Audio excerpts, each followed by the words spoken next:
হাওড়ার সাঁকরাইলে বিধ্বংসী আগুন, আগুনের সেই ভয়াবহতার ছবি আপনারা এখনো দেখতে পাচ্ছেন, কেননা এখনো আগুনের পরিস্থিতি সেরকমই রয়েছে। বিকেলে আগুন লাগে, তারপরও আগুন নিয়ন্ত্রণে আনতে যথেষ্টই বেগ পেতে হচ্ছে দমকলের কর্মীদের। এখন ঘটনাস্থলে 15টি ইঞ্জিন কাজ করছে। ইন্ডাস্ট্রিয়াল পার্কে আগুন লেগে যায়, দেখতে পাচ্ছে গল গল করে ধোঁয়া বেরোচ্ছে। হাওড়ার সাঁকরাইলে একটি প্লাস্টিকের কারখানায় এইভাবেই বিধ্বংসী আগুন লেগেছে।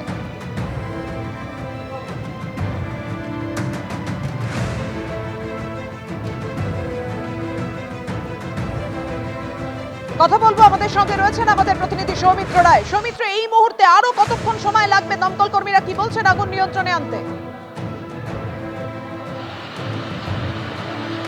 দেখো পাপিয়া, এই মুহূর্তে আরও কতক্ষণ সময় লাগবে এই আগুন নিয়ন্ত্রণে আনা, সেটা দমকল কর্মীদের কাছে এখনো পর্যন্ত তার কোনো সুস্পষ্ট উত্তর নেই।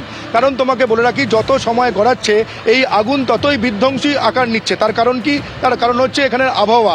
এই যে হাওড়া সাঁকরাইলের যে ইন্ডাস্ট্রিয়াল পার্ক, যেখানে আগুন লেগেছে এই মুহূর্তে, এই মুহূর্তে এই জায়গায় আমি রয়েছি, সেখানে হাওয়া দিচ্ছে, দমকা হাওয়া দিচ্ছে এবং বৃষ্টি পড়ছে। এই বৃষ্টি এবং হাওয়ার কারণে এই আগুন নিয়ন্ত্রণে তো আসছেই না, বরং আগুন আরও ভয়াবহ আকার নিচ্ছে। এবং তোমাকে ছবিটা দেখাবো পাপিয়া, তোমাকে দেখাবো ইন্ডাস্ট্রিয়াল পার্কের যে আমার পেছন দিকে যে কারখানা তুমি দেখতে পাচ্ছ, প্লাস্টিক কারখানা, এখানেই আজ বিকেলে আগুন লাগে। এবং আগুন লাগার সঙ্গে সঙ্গে এখানে তার কর্মীরা কাজ করছিলেন, কর্মরত অবস্থায় ছিলেন। কর্মীরা ছুটে কারখানার ভেতর থেকে বেরিয়ে আসেন এবং আশেপাশে যে কারখানা রয়েছে সেখান থেকেও কর্মীরা এখানে বাইরে বেরিয়ে আসেন। বাইরে বেরিয়েছে এই যে কারখানা আগুন লেগেছে, এই কারখানার মধ্যে প্লাস্টিক সামগ্রী রয়েছে এবং তার পাশাপাশি বিভিন্ন কেমিক্যালসের ড্রাম রয়েছে। তার ফলে এই আগুন যত সময় যাচ্ছে ততই কিন্তু ভয়াবহ আকার নিচ্ছে। তোমাকে ছবিটা দেখাচ্ছে আমার ক্যামেরা পার্সন অপূর্ব মাঝি। পাপিয়া, তুমি দেখো, এই যে দেখতে পাচ্ছ এখানে একাধিক ড্রাম বের করে রাস্তার উপরে রাখা রয়েছে। এই ড্রামগুলোই কিন্তু এই যে প্লাস্টিক কারখানা যেখানে আগুন লেগেছে তার মধ্যে এই রঙের ড্রামগুলো ছিল। ফলে এই রং খুবই দাহ্য পদার্থ। ফলে সেই কারণে যে মুহূর্তে এখানে আগুন লেগেছে সেই কারখানার কর্মীরা তো বটেই, তার পাশাপাশি তুমি যে দেখতে পাচ্ছ এই যে কর্মীদের ভিড়, এই কর্মীরাও হাতে হাত লাগায়। কর্মীরা হাতে হাত লাগিয়ে এই যে রঙের ড্রামগুলো, সেই রঙের ড্রামগুলো এই কারখানার মধ্যে থেকে বার করে নিয়ে আসেন বাইরে।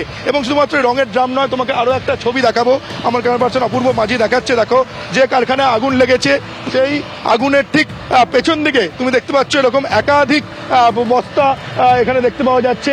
এই বস্তাগুলো হচ্ছে সিমেন্টের বস্তা। ফলে এগুলো কিন্তু এই যে কারখানা, এই কারখানার ভেতরে ছিল। যেমন বস্তা এখানে দেখতে পাওয়া যাচ্ছে, একাধিক রঙের ড্রাম এখানে দেখতে পাওয়া যাচ্ছে। শুধুমাত্র এই ড্রামগুলোতে রং যেমন রয়েছে তার নয়, তার পাশাপাশি বিভিন্ন কেমিক্যালস রয়েছে। কারণ যেহেতু এটি প্লাস্টিক কারখানা, সেই কারণে এখানে ড্রাম ভর্তি কেমিক্যালস রয়েছে। যে মুহূর্তে এখানে আগুন লাগে, এই কারখানার কর্মীরা এবং পাশের যে কারখানার যে কর্মীরা রয়েছেন সেই কর্মীরা এখানে ছুটে আসেন। ছুটে এসে এই কারখানার মধ্যে থেকে যে দাহ্য পদার্থগুলো, যেগুলোর কারণে আগুন আরও ভয়াবহ আকার নিতে পারে, তারা কিন্তু যতটা পেরেছেন হাতে হাত মিলিয়ে তারা এগুলো বাইরে বার করে এনেছেন। এই মুহূর্তে দেখতে পাওয়া যাচ্ছে যে বাইরে এই যে রঙের ড্রাম এবং কেমিক্যাল সমস্ত ঢাই করে রাখা রয়েছে। এবং যারা এখানে রয়েছেন প্রত্যক্ষদর্শী, তারা যেমনটা বলেন, যে মুহূর্তে এখানে আগুন লাগে তখন কিন্তু আগুন এতটা ভয়াবহ আকার নেয়নি। তারা আগুন এখানে দেখেই সঙ্গে সঙ্গে তারা দমকলে খবর দেন। দমকল কিছুটা এখানে আসতে, কারণ যেহেতু রাস্তায় জ্যাম ছিল দমকলের তরফে, এখানে স্থানীয় বাসিন্দারা বলছেন রাস্তায় জ্যাম থাকার কারণে দমকল কিছুটা আসতে লেট হয়। তার আগেই কিন্তু দমকল আসার আগেই এই যে পাশাপাশি কারখানার যারা কর্মীরা রয়েছেন সেই কর্মীরা এখানে আগুন নেভানোর কাজে হাতে হাত লাগান। এবং যে কর্মীরা এখানে ভেতরে ছিলেন সেই কর্মীরা বাইরে ছুটে বেরিয়ে আসেন। পুলিশ সূত্র মারফত এখনো পর্যন্ত যেটা খবর পাওয়া যাচ্ছে যে ভেতরে কোনো কর্মী এখানে আটকে নেই এমনটাই জানা যাচ্ছে, কিন্তু বা কোনো কর্মী ইনজিওর্ড হয়নি, আহত হয়নি। পুলিশ সূত্র মারফত এমনটা জানা যাচ্ছে। আমি যে কারখানায় আগুন লেগেছে তার ভেতরে যাওয়ার চেষ্টা করছি পাপিয়া। তুমি দেখতে পাচ্ছ দমকলে 15টা ইঞ্জিন, দমকলের তরফে বলা হচ্ছে যে ইঞ্জিন সংখ্যা আরও বাড়তে পারে। এই যে ঠিক যে কারখানায় আগুন লেগেছে সেই কারখানার ভেতরে আমি এসে পৌঁছেছি। তুমি দেখো এখনো দাউ দাউ করে আগুন জ্বলছে, আগুন নেভানোর কোনো লক্ষণই নেই। দাউ দাউ করে আগুন জ্বলছে, পুড়ে ছাই হয়ে গেছে সমস্ত কিছু। এবং এই যে কেমিক্যালসের যে জারগুলো তুমি দেখতে পাচ্ছ, ড্রামগুলো যার মধ্যে রং রয়েছে, কেমিক্যালস রয়েছে, সেই ড্রামগুলো এখানে দেখতে পাওয়া যাচ্ছে ঢাই করে রাখা রয়েছে। সমস্ত ড্রামগুলো এখান থেকে বার করা সম্ভব হয়নি। কর্মীরা যতটা পেরেছেন হাতে হাত লাগিয়ে ভেতর থেকে ড্রাম বার করেছেন, কিন্তু কিন্তু এখনো পর্যন্ত কিন্তু সমস্ত যে কেমিক্যালসের ড্রাম সেগুলো বার করা সম্ভব হয়নি।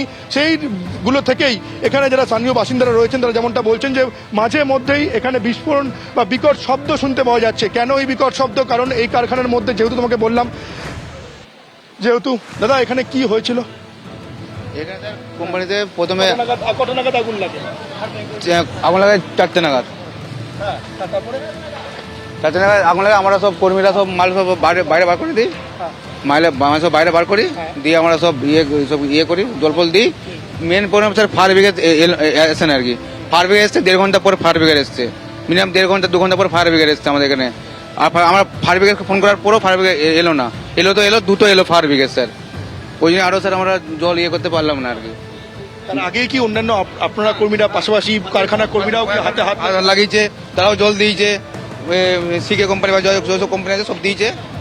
আর ভাবে চলে এলে স্যার ওই সব ক্লিয়ার কিন্তু এত দুর্ঘটনা হতো না আর কি আমাদের। কেমিক্যালের কারণে হয়েছে আর কি। এটা ফ্যাক্টরিতে কেমিক্যালের কারণে এটা আপনার লেগে গেছে, সব রেজিং টেজিং ব্যাপার, তার কারণ থেকেই ভয়াবহ আকার নিয়ে নিয়েছে।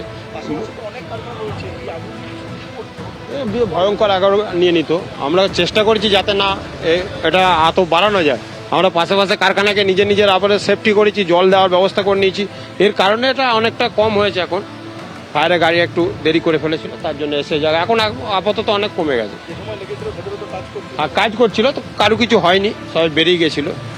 রেজিংয়ের ইয়ে থেকে কেমিক্যাল থেকে হয়ে গেছে স্যার। ভিতরে কেমিক্যাল ছিল না অ্যাকচুয়ালি। কেমিক্যালের ফলে ওটা আপনার অনেক ভয়াবহ আকার নিয়েছে। এবার বড় ড্রাম যখন একটা বাস্ট হচ্ছে আরও বড় এরিয়া নিয়ে নিচ্ছে, তার কারণেই এটা হয়েছে। এখানে যে কর্মীরা রয়েছেন তারা যেমনটা বলছেন যে দমকলে খবর দেওয়ার পর কিছুক্ষণ বাদে এখানে দমকল এসে পৌঁছয়। দমকলের ইঞ্জিন 15টা ইঞ্জিন এখানে এসে পৌঁছেছে। যুদ্ধকালীন তৎপরতায় কাজ চলছে।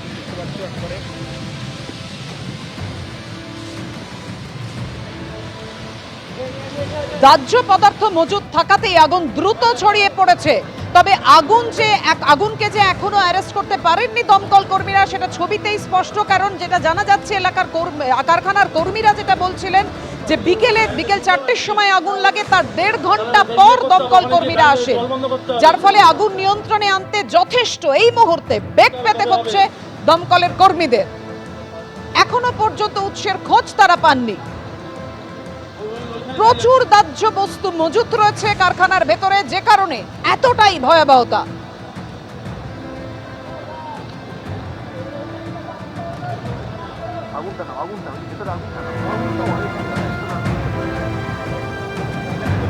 সিদ্ধেশ্বরী রোডে একটি বিস্কুটের কারখানায় বিধ্বংসী আগুন। তেলের ট্যাঙ্কার থেকে অগ্নিকাণ্ড বলে প্রাথমিকভাবে মনে করা হচ্ছে।